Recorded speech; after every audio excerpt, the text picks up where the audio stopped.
Meditação, domingo, 8/11/2020. Obrigado, meu Pai, pela vida,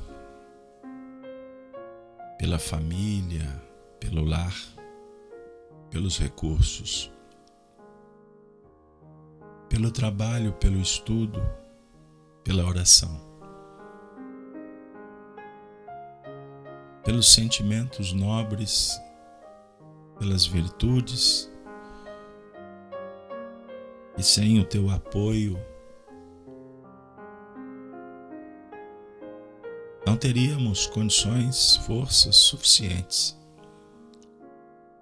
para seguir em frente. Que o nosso encontro desta manhã prodigalize bênçãos do aceitar, do discernir e a motivação necessária para dialogar com o Senhor e com a vida. Abençoe os que sofrem, encarnados ou desencarnados. Receba, Senhor, aquelas almas que estão deixando a terra na direção da imortalidade. Que a festa se faça, a recepção acolha, e nós outros que permanecemos na carne compreendamos a dinâmica da vida, os ciclos que abrem portas para atravessarmos na direção do infinito, da superação.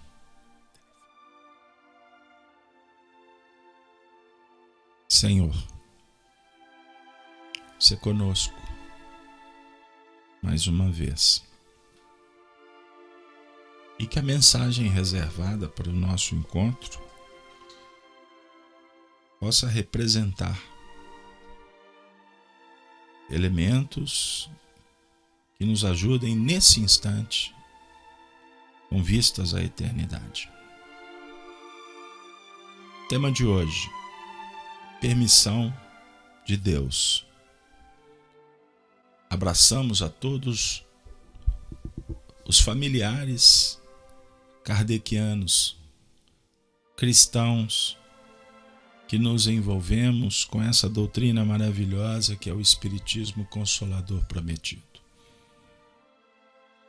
Vamos dialogar com Allan Kardec no capítulo 27 do Evangelho segundo o Espiritismo, titulado Pedi e Obtereis. No item 5, Kardec publica um versículo atribuído ao evangelista Marcos, de uma expressão do nosso meigo Rabi Jesus. Com carinho, com alegria, com autoridade, ele disse: seja o que for que peçais na prece, crede que obtereis, e concedido vos será o que pedirdes. No item 6, Allan Kardec vai comentar alguns aspectos, nos incentivando a fazer o mesmo quando passamos os olhos pelas letras das tradições da Bíblia, quanto ao Antigo e o Novo Testamento.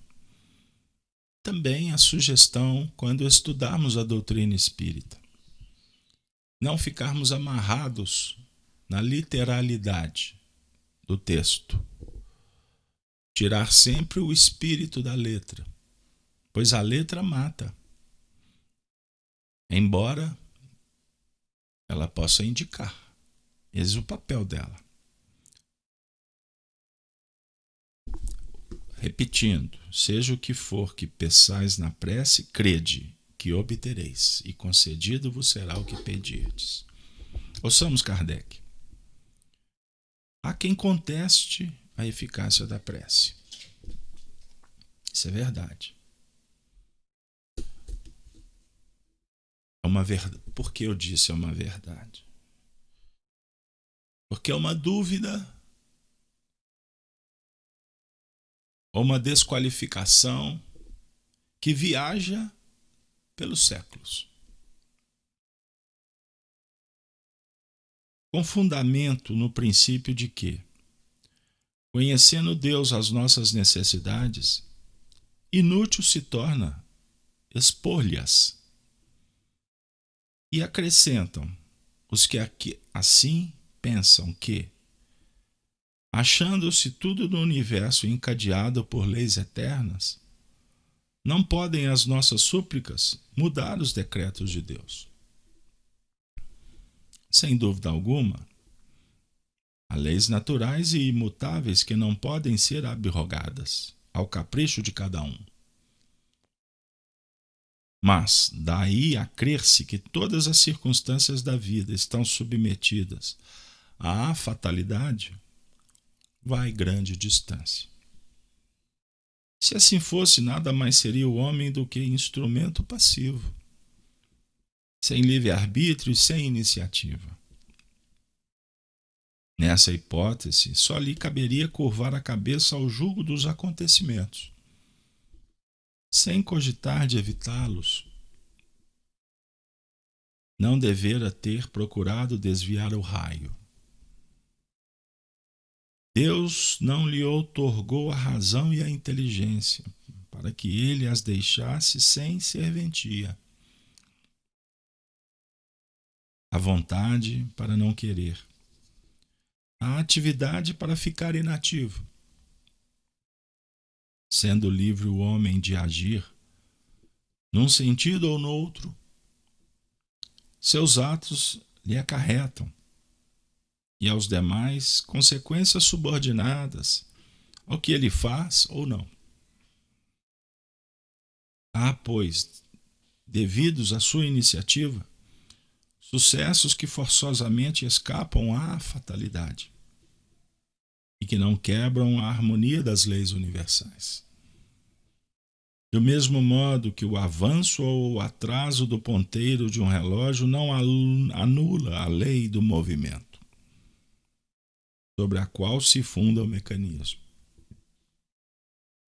Possível é, portanto, que Deus aceda a certos pedidos, sem perturbar a imutabilidade das leis que regem o conjunto, subordinada sempre essa anuência à sua vontade. Em síntese, Deus, o Criador eterno, o Pai de infinita bondade e justiça, disponibiliza para os seres as condições para a evolução, para o progresso, estagiando em graus, etapas, se aperfeiçoando numa dinâmica extraordinária. E nós, dentro do campo possível de atuação, que é delimitado pela mente, a mente autoriza e nós vamos operacionalizando nas conquistas, adquirindo experiência. Com livre-arbítrio e com limites, dentro das chamadas causalidades e seus efeitos. Somos responsáveis pelo que fazemos. Até num nível assim, bem primitivo. Até atingir as culminâncias. A responsabilidade ela é inerente. ao grau de consciência. Então, naturalmente, se a consciência é ainda embrionária serão as responsabilidades. Mas não em nível moral nos primeiros movimentos, mas pelas necessidades de recapitulação e reafirmações. Quando buscamos comparações nos reinos inferiores, fica simples de entender. Os limites de uma planta, de um animal. Quando entra na esfera alminal, complexidade surge. Extraordinário esse mecanismo. E o assunto pedi e obtereis define que a relação do filho com o pai, ela é imprescindível e se torna o diferencial a definir que estamos em constante relação com a natureza, porque Deus está em toda parte. Intercambiar com as plantas, com os animais, é dialogar com Deus. Quanto mais com seres inteligentes, que são os espíritos, conforme a questão 7.6 da obra Livro dos Espíritos. Quem são os espíritos? Seres inteligentes da criação estão em toda parte. Encarnados ou desencarnados. Estamos num campo hoje de conversação de um espiritismo filosófico. Uma era muito especial, mas que ela não pode ser também considerada única. Ela faz parte de um conjunto. A dizer o seguinte, que nós tivemos no próprio movimento espírita nascedor os princípios da ciência. Kardec encontrando o fenômeno, passando a observar e tirando as suas consequências. Os espíritos voltaram para os homens de uma forma extraordinária. Lembrando que os espíritos nunca deixaram a humanidade, eles sempre se comunicaram, mas de maneiras esparsas, empíricas. Com o avalanche do fenômeno no século XIX, favorecido pelo movimento patrocinado pelo Cristo, que enviou almas compromissadas com esse contato, pelo fenômeno da reencarnação natural, que foi se dando nos séculos, e com muita pujança no século XIX. E ao mesmo tempo os espíritos, encontrando estes que estavam na Terra, o ambiente se torna extraordinário, favorável, para que a ciência filosófica espírita fosse oferecida. Depois o espiritismo, naturalmente, foi impregnado pelo religiosismo. Uma vez que a religião foi esvaziada em função dos adornos materiais empregados pelos homens. Mas o sentimento da religião, ele é inerente a cada um de nós. Aprendemos na obra espírita. Vamos encontrar vários espíritos dizendo que a religião, no seu sentido natural, é um sentido que nós temos. É um sentimento sagrado num outro estágio. Então, um cão tem religiosidade. Olha que especial. Primitivo, mas tem. A flor, dentro dos mecanismos do progresso que ela operacionaliza, ela está trabalhando O que para nós hoje é essa relação amorosa com o Pai, num âmbito reflexivo, ou refletido, analisado, interpretado. Então o Espiritismo tomou um corpo religioso muito importante. E nós implementamos práticas advindas de experiências de outras religiões. Então o Espiritismo se tornou uma religião, principalmente no Brasil. Século XXI, qual é o novo momento? A gente entender que aquelas etapas foram importantes, mas agora nós estamos caminhando para um outro movimento, favorecido pela revelação dos Espíritos. Então, o fenômeno de muitos médiuns reencarnados no século XX, dentre eles Francisco Cândido Xavier, recontaram o que aconteceu com Kardec, mas dizendo ainda outras coisas, para ter a comprovação da ciência.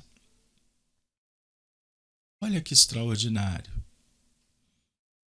André Luiz trouxe ingredientes fundamentais para se entender, por exemplo, o perispírito, corpo espiritual, como que a mente operacionaliza os raios, as partículas mentais, tudo isso estrutura corpos.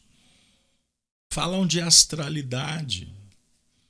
A ciência, lá no século XIX ainda, descobre o campo áurico através do fenômeno das fotos Kirlians,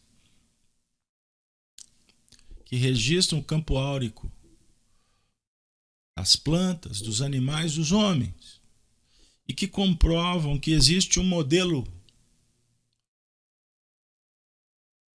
que existe um corpo, que modela o corpo físico. Então, uma planta, uma folha que você corta, faz uma foto Kirlian antes e depois do corte. Após o corte, o campo áurico está intacto. A dizer que a folha ela é apenas uma das manifestações de um princípio ativo que é o psiquismo dessa planta. Então você pode concluir comigo que se você amputar um membro,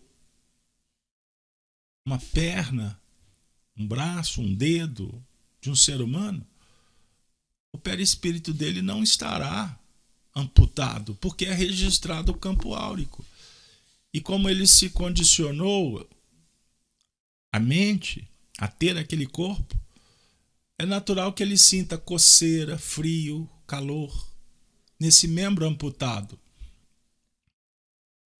A ciência comprovando as revelações espiritistas.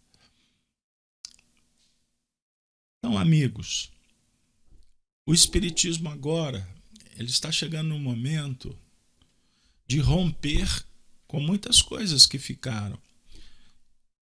Mas esse parto é doloroso e ele demora muito tempo, pode ser séculos. A questão é que a gente está assistindo isso e temos que ter tranquilidade para observar e não polarizar e não fechar o entendimento. Fiz-me claro? É como se uma escola de sacerdotes passassem a degladiar com uma escola de homens da ciência e uma escola de homens da filosofia. Os homens debatem para se construir pensamentos, quando respeitosamente é favorável. Por que você está falando isso? Porque nós estamos em busca de uma oração para os nossos entes queridos, para o nosso progresso, movimentando a vontade e a razão, a sensibilidade, diante de uma permissão divina. A oração é para superar barreiras, abrir portas. Então, orar por alguém que está enfermo é pedir para obter, não é pedir por pedir. Qual é a consequência da oração para o enfermo? Uma vez que ele está diante de recapitulações e de que caracterizam uma expiação, esse é um ponto importante. A palavra em voga é expiar e provar. Expiação é uma ação que tira de dentro. Ela não vem de fora para dentro, porque isso não é expiação. É apenas um impacto natural. A expiação, ela tem uma conotação moral. Esse que é o ponto importante. Então nós recapitulamos. Uma doença pode ser recapitulação.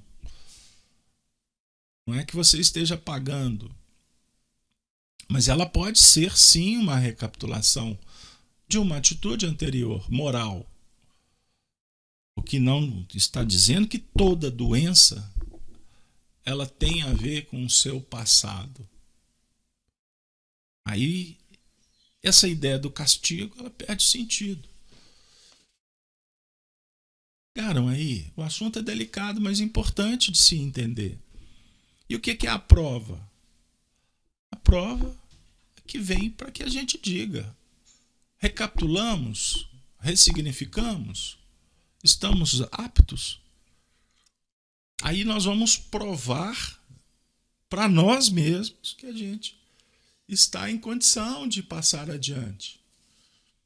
E o Evangelho diz assim: siga Jesus, que foi caminhando e encontrando provas.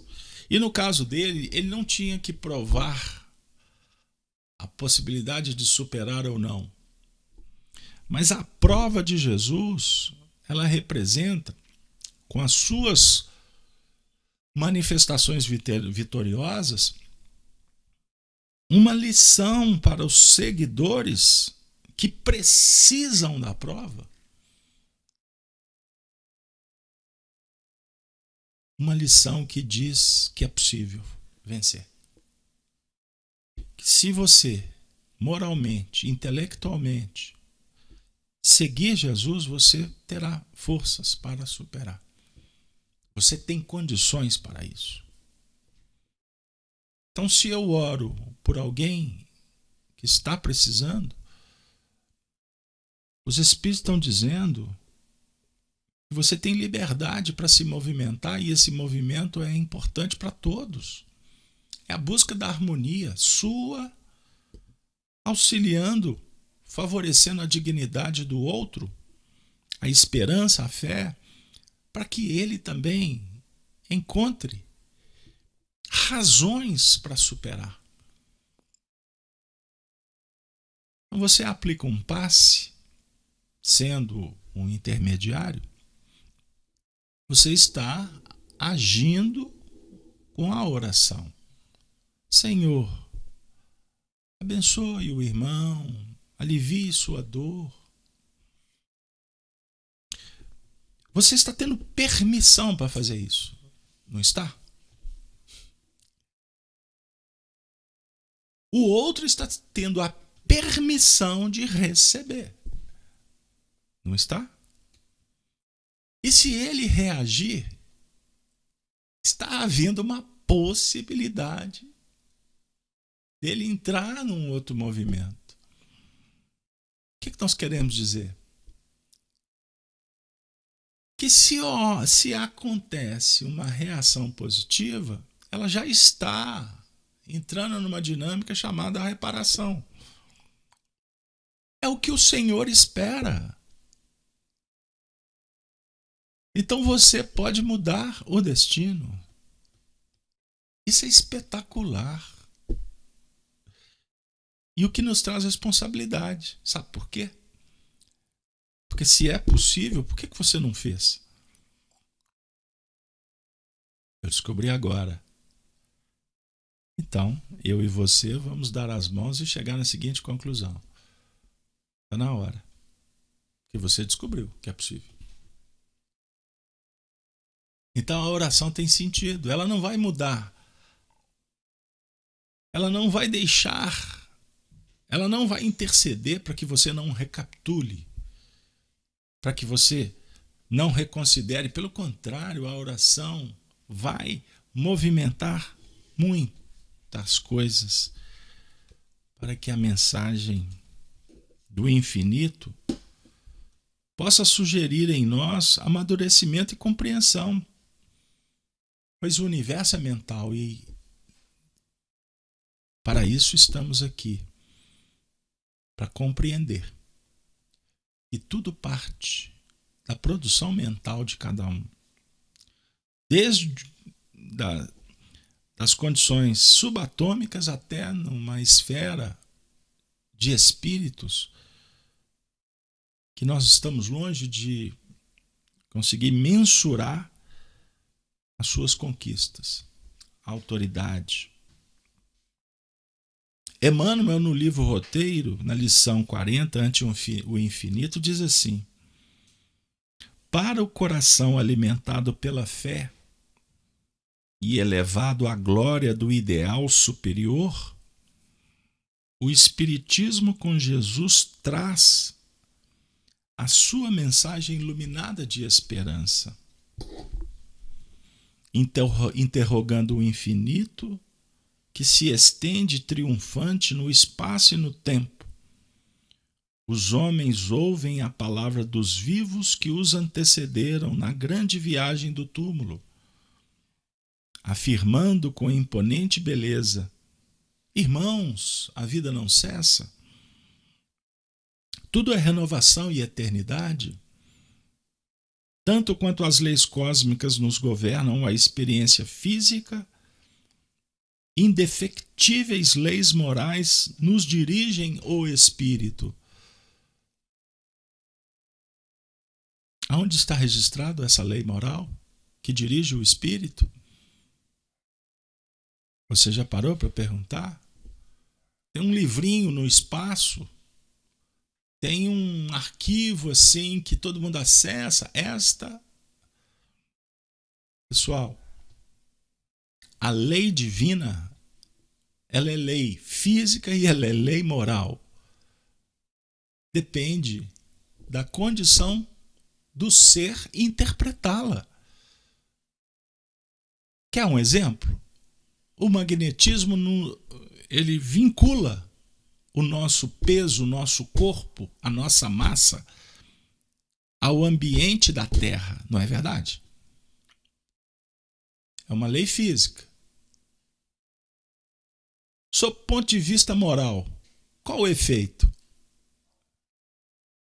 Sugere que devemos valorizar estar com os pés transitando na Terra. É o efeito moral. Quem não compreende pode dizer assim: que vida ruim. Deus é indiferente. Estou num vale de penitência.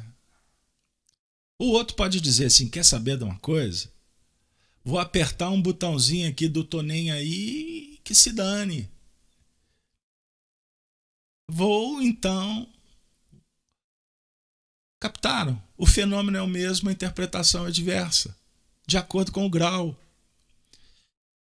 Quando o entendimento é da valorização da vida, você não vai se dar por satisfeito a apenas caminhar na Terra. Você começa a ser grato. Aí você vai dizer assim: isso aqui podia ficar mais bonito, vou plantar um jardim. Aí daqui a pouco ele fala assim: aqui tem alimento. Por que não contribuir para que esse alimento seja distribuído? E você começa a entrar numa outra esfera.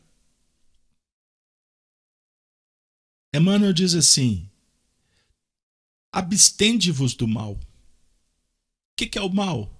Não é a ausência do bem? Não, o mal é fazer aquilo.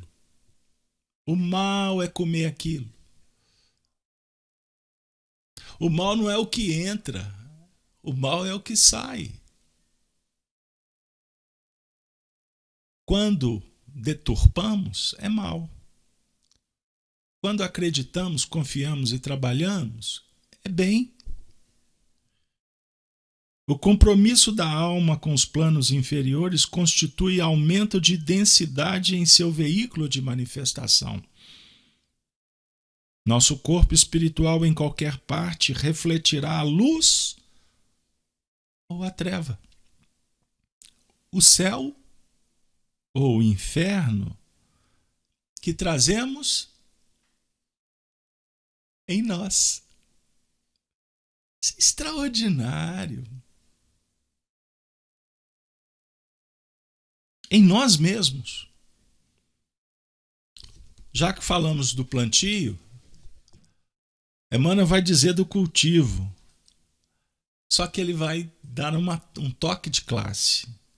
Cultivai a fraternidade e o bem. Porque hoje e amanhã colheremos da própria sementeira. Hoje e amanhã. Ele não disse hoje ou amanhã. Isso nos sugere refletir que nós colhemos toda hora. Estamos colhendo hoje conforme a gente colhe. A gente já está semeando para amanhã. Captaram? Meu Deus. Amai o trabalho e engrandecei-o. É por ele que a civilização se levanta, que a educação se realiza e que a nossa felicidade se perpetua. Na pátria das almas, que é a do coração, ou mundo espiritual, que é o reflexo do coração, chora amargamente o espírito que lhe esqueceu a riqueza oculta, olvidando que somente pelo serviço conseguimos desenvolver as nossas possibilidades de crescimento interior para a imortalidade. Então, na pátria espiritual, chora amargamente o espírito que lhe esqueceu a riqueza oculta. Se o espírito esqueceu, significa que ele sabia. Então, todos nós sabemos a riqueza oculta. Ela precisa ser relembrada. E como é que você vai relembrar a riqueza oculta? Procurando-a. E como é que você procura? Agindo como ela propõe. Mas eu não sei. Sabe sim. Ela te alerta. Você é livre. Mas quando você desvia um pouquinho, um sinal não acende uma luz? O sinal é o do som.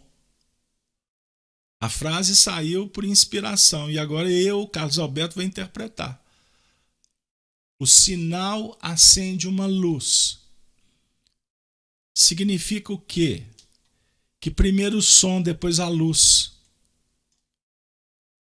Primeiro num nível mais sensível, a audição, mais subjetivo. Depois visível.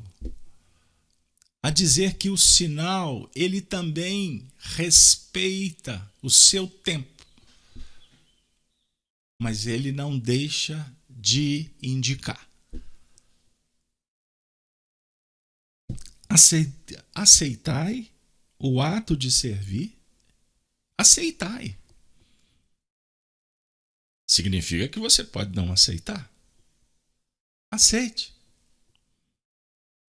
Servir e ajudar. Então são dois movimentos que eu não vou ter tempo de explicar. Mas são dois. Servir e ajudar. Não como castigo, mas sim como preciosa honra que o divino poder nos confere. Gênesis no Lar é um momento de oração, reflexão bem objetivo. Nós temos, durante a semana, muito tempo para estudar. Mas eu não vou perder a oportunidade de dizer para vocês o seguinte, que nesse parágrafo desse tamanhozinho, nós temos um sinal, temos um alerta, que diz que não há castigo.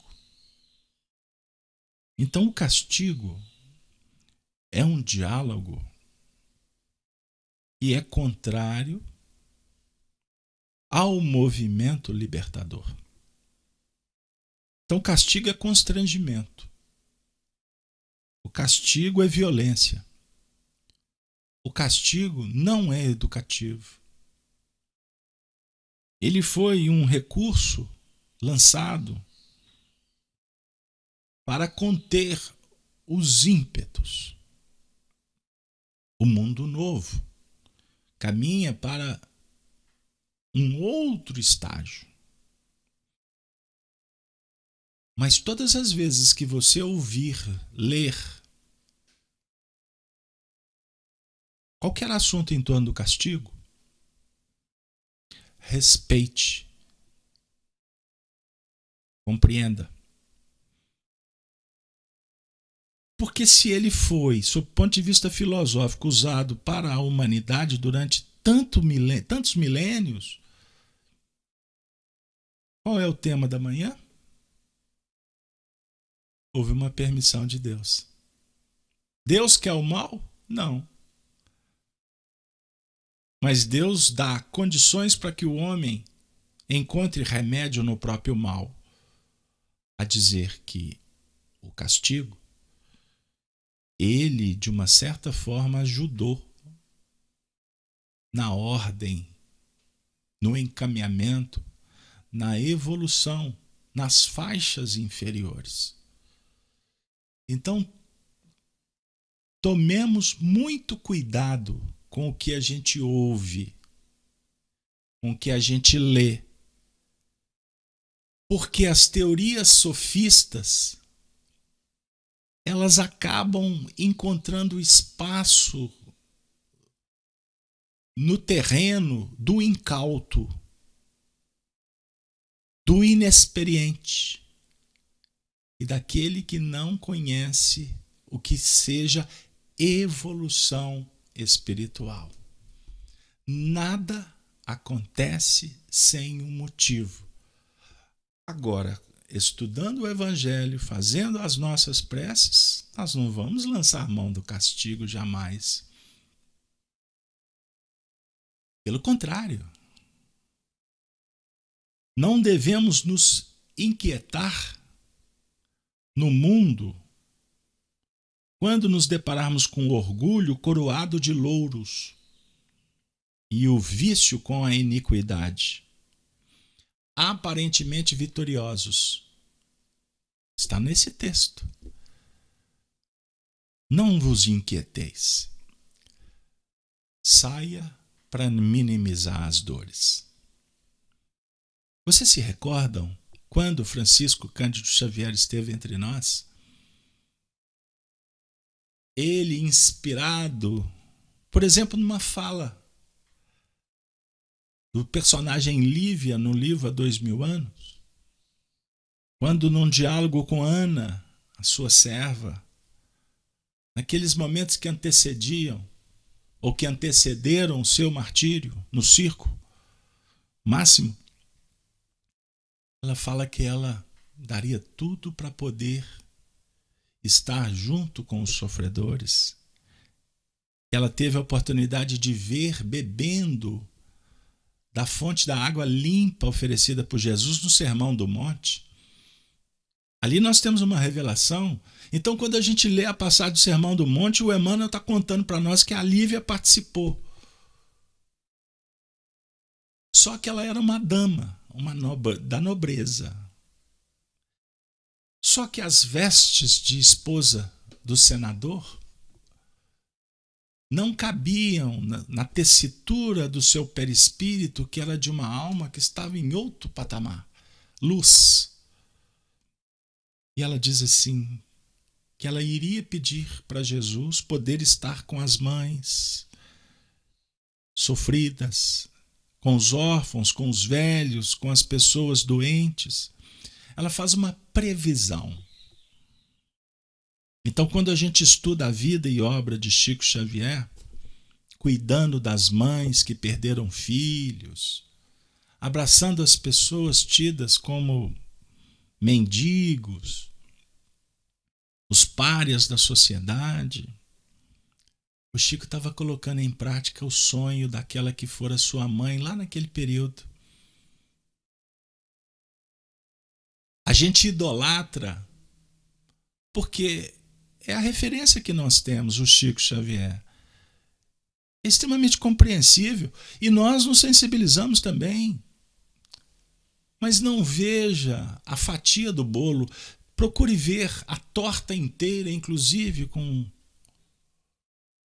as suas coberturas. Lembrando que a cereja do bolo é o Evangelho. E me vem à memória, para encerrar, que Chico, certa feita, são duas histórias que se conjugam. Quando o seu querido irmão José Xavier desencarnou, se não me engano, em 39, o seu grande parceiro, Zé Xavier era casado com Geni. E eles tiveram um filho, Emmanuel Luiz. Uma criança especial, com muitos problemas.